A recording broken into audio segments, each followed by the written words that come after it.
Hello hello गस जय माता दी। कैसे हो? आशा करती हैं आप लोग अच्छे होंगे और मज़े में होंगे। चलिए दोस्तों, इधर देखिए रोज़ तूफान बारिश आती है।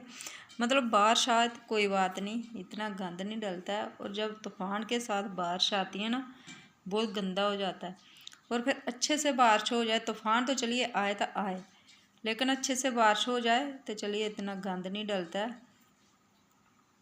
लेकिन बारिश तो ऐसे ही गंदा करने के लिए ही आती है, लेकिन तूफान आता है, और जब तूफान आता है तो मतलब बहुत गंदा लगता है। और फिर क्या आया, ऐसे ही तूफान आया तो बारिश तो देखिए, बारिश ज़्यादा आई होती तो इतनी जल्दी सूखता नहीं।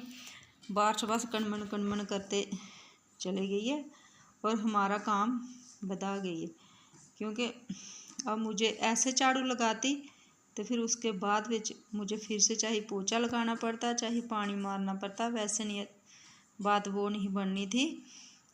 और फिर मैंने क्या किया, मैंने झाड़ू नहीं लगाया, मैंने सोचा एक बार ही काम ख़त्म कर देती हूँ। मैंने बाल्टियाँ 2-3 बाल्टी पानी डाल के तो इसको साथ ही साथ धो देती हूँ। पहले एक बार मैं वैसे झाड़ू लगाती, दूसरी बार मैं पोछा लगाती, चाहे मैं पानी मारती। तो चलिए इधर पानी मैंने बरांडे भी 2-3 बाल्टी मार डोल दिया, और फिर इधर देखिए आंगन में भी, और करूँगी झाड़ू से साफ़ तो अच्छे से साफ़ हो जाएगा। तो ये देखिए इतना कचरा सब उड़ के आ गया बाहर से हवा के साथ, वैसे तो आने वाला नहीं था। तो चलिए फिर कर देते हैं साफ़, क्या करना, भगवान है, उसने तो अपने काम करने ही है। तो थोड़ा सा पानी देखिए अंदर आ गया, इसको भी कर देती हूँ साफ़, बाहर निकालना मुश्किल पड़ जाता है। और मैंने सोचा पहले इधर चलिए पोछा ही लगाती हूँ, लेकिन फिर वो ही बात, पोछे से वो बात बननी नहीं थी। जो पानी मारते हैं बहुत अच्छे से सफाई हो जाती है, जो धूल मिट्टी आई होती है ना। तो इसलिए मैंने सोचा चलिए पानी मार देते हैं। पहले तो मैं आ गई थी पैप लेके, मैंने सोचा चलिए बाल्टी से कौन मारता रहेगा पानी, तो मैं पैप लेती हूँ। पैप लेके जैसे ही मैं आई तो लाइट चली गई, और पैप लगाने में मुश्किल भी बहुत पड़ती है। वैसे तो चलिए 2-3 पानी बाल्टी मारते हैं तो अच्छे से हो जाता है।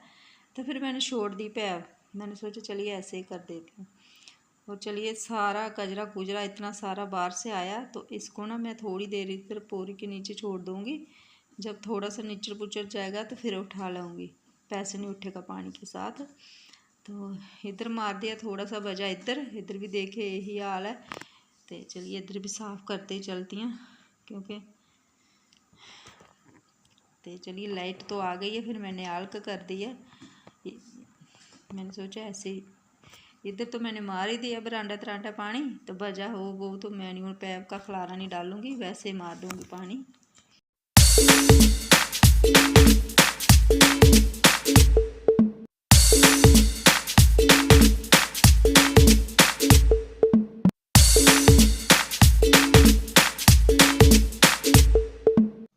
और फिर मेरा इरादा था मशीन लगाने का, क्योंकि आजकल ना थोड़ी जल्दी मशीन लगाना पड़ेगी, क्योंकि लाइट का कोई पता नहीं है। लाइट तो चलिए आजकल बरसात का मौसम है, धूप आती जाती रहती है, तो कपड़े सूखना भी बहुत ज़रूरी है। बरसात में थोड़े से कपड़े भी गिल्ले थोड़े से रह जाते हैं ना, तो स्मेल मारने लगते हैं, तो ऐसे छोड़ भी नहीं सकते हैं। लेकिन फिर लाइट चले गई, अब लाइट आई है तो अब देखती हूँ। पहले तो मुझे गाय को पानी दिखाना है, उसके बाद देखती हूँ लाइट रहेगी तो मशीन लगा दूँगी, नहीं तो रहेगी फिर शाम को लगाऊँगी, तो सुबह तक सूख जाएंगे। और इधर मैं गाय को पानी भी दिखा दिया। और फिर एकदम ना मौसम सा ख़राब हो गया, तो मैंने फ़ोन कर दिया, क्योंकि पहले टिफ़िन ले जाओ, बारिश आ जाएगी तो फिर वैसे ही लेट हो जाएगा खाना। तो इसलिए मैं देख रही हूँ, अभी मेरे कपड़े पैर सब कुछ ऐसे गिल्ला ही है। तो पहले मैंने सोचा चलिए टिफ़िन दे देते हैं, क्योंकि बारिश आ जाएगी फिर टिफ़िन नहीं जाएगा। एक बार फिर से ये शाम को आई थी बारिश ऐसी, तो अभी भी देखिए बारिश आने का डर, हम सोच रहे हैं बारिश आ जाएगी, लेकिन मौसम पूरी तरह ख़राब है। लेकिन हवा ये आ रही है, बारिश नहीं आ रही है। तो फिर उधर का काम का मैंने ख़त्म करके तो मौसम देख के बनाने लगे आलू के परांठे। तो इधर मैंने खूब सारी मलाई डाल ली है, क्योंकि मलाई डाल के ना तो बहुत अच्छे परांठे बनते हैं। तो मलाई भी ताज़ी ताज़ी है क्योंकि शाम वाले दूध की मलाई है। तो मैंने सोचा चलिए इसको डाल ही देते हैं और अच्छे से फिर मलाई मैं मिला दूँगी। तो फिर डालूँगी इसमें थोड़ा थोड़ा पानी करके डालूँगी, नरम सा लगाऊँगी आटा। तो नहीं मलाई होती है कोई बात नहीं, दूध भी डाल सकते हैं हम लोग, लेकिन मलाई से बहुत अच्छे परांठे बनते हैं आलू वाले। मैं तो जब भी बनाती हूँ ऐसे ही बनाती हूँ, क्योंकि मलाई घर पे नहीं दूध होता, कई बार तो हमें मुल्ले ही दूध लेते हैं, लेकिन मलाई तो घर पे होती है। तो चलिए मैंने देखिए इधर मलाई डाल के इधर मैंने आटा बना के छोड़ दिया। उसको आटे को रेस्ट ज़रूर चाहिए होती है, इतनी देर उसको रेस्ट मिलेगी इतनी देर। चलिए इधर मेरे आलू उबल गया। आलू मैंने उबलने के लिए तब छोड़ दिए थे जितनी देर मैं अपने दूसरे काम कर रही थी, इतनी देर आलू मेरे उबल गए हैं।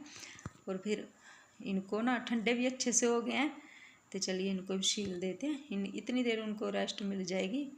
तो इतनी देर इधर मैं अपने आलू छील देती हूँ। और फिर बाहर इतना अच्छा मौसम है, आलू के परांठे तो चलिए बनते ही बनते हैं। तो चलिए बनाते हैं। और गर्मी को जबकि गर्मी चालू है, पहली बार हमारे घर परांठे बनने लगे हैं। सर्दियों में तो चलिए परांठे बनते आते रहते जाते हैं, लेकिन हम लोग ना ज़्यादा हमारे घर कोई परांठे मूली के, गोभी के, बहुत तरह आलू परांठे बनते हैं। हम लोग सिर्फ एक खाते हैं आलू के परांठे। ज़्यादातर कहीं बच्चों ने बोल दिया तो मूली वाले परांठे बना देते हैं, लेकिन नहीं, वो बात नहीं है। बनाते हैं तो यही बनाते हैं, क्योंकि वो बहुत कम खाते हैं। ऐसे देखते हैं ना बच्चे, कहीं चलिए आलू के पराठे बनाते हैं, हो सॉरी मूली के परांठे बनाते हैं, लेकिन ऐसे इतने मन से नहीं खाते हैं जितने मन से आलू के परांठे खाते हैं।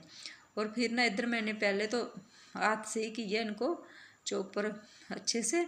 और फिर मैंने क्या किया, क्योंकि और फिर मैंने जब मिर्ची डाली ना तब तो मैंने सोचा ऐसे नहीं काम बनेगा, तो फिर मैंने हाथ नहीं लगाया इसको। फिर चलिए इधर बनने लगे आलू के परांठे। और जैसे ही मैंने मलाई डाली है, सच में परांठे इतने अच्छे बन रहे हैं ना, बात ही कुछ अलग है। और जब खाने वाले खा रहे थे तब भी बोल रहे थे, क्योंकि परांठे नहीं है, सिर्फ पूड़ी की फीलिंग आ रही है, ऐसे बने हुए थे। लेकिन इधर पता नहीं कहाँ से एक मक्खी आ गई, मुझे परेशान कर रही है। तो पता नहीं, जैसे मैं बारी खोलती हूँ कोई बाहर से आ गई होगी, नहीं तो मैं किचन में इसलिए मैं बारी बहुत कम खोलती हूँ, क्योंकि मुझे मक्खी का बहुत डर रहता है। लेकिन इसको मुझे भगाना पड़ेगा। देखिए इधर थोड़ा सा मेरा हाथ भी सड़ रहा है।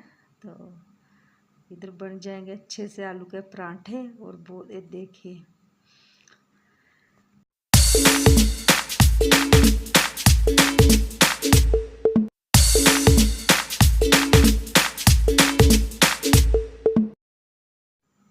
तो मैं खूब पर के बना रही हूँ आलू के परांठे, क्योंकि जितना मसाला डालते हैं ना परांठे में इतने ही अच्छे बनते हैं। और फिर दिन मैंने रात को ही बना लिया था आलू के परांठे के लिए, और सॉरी आलू के परांठे के लिए नहीं, मैंने तो ऐसे ही बनाया था, क्योंकि तब सब आलू परांठे का मेरा कोई इरादा ही नहीं था। लेकिन जब मैंने सब्जी आई है, आलू देखे, तब भी मेरा मन बन गया, क्योंकि सुबह आलू के परांठे बनेंगे। आलू पहाड़ी आलू है, बहुत अच्छे है। तो देखते ही ऐसे लग रहा था ये आलू वाले परांठे वाले ही आलू आ गए हैं। तो चलिए मैंने रात को ही मन बना लिया था। और फिर पहला परांठा मैंने देखिए इधर अलग कर दिया बना के, कहीं इधर उधर हाथ ना लग जाए माता रानी के लिए। तो बाकी मैं बनाती रहूँगी नीमी नीमी आँच में, क्योंकि जितना नीमी आँच में परांठा बनाएंगे इतना अच्छे से पकेगा। नहीं तो थोड़ा सा ना बीच में ऐसे कच्चा सा रह जाता है, इसलिए इसको नीमी नीमी आँच में पकाना पड़ता है। एक बार मैं थोड़ा तेज़ कर रही हूँ, जब मैं तेल लगा रही हूँ तब मैं थोड़ा नीमी आँच में कर रही हूँ। और फिर दही के साथ आलू के परांठे बहुत ही खुश लग गए। तो चलिए दोस्तों, फिर बनते रहेंगे मेरे परांठे। आज के लिए इतना ही, मिलते हैं अगले ब्लॉग में, तब तक के लिए बाय। और वीडियो को लाइक, चैनल को सब्सक्राइब कर लेना।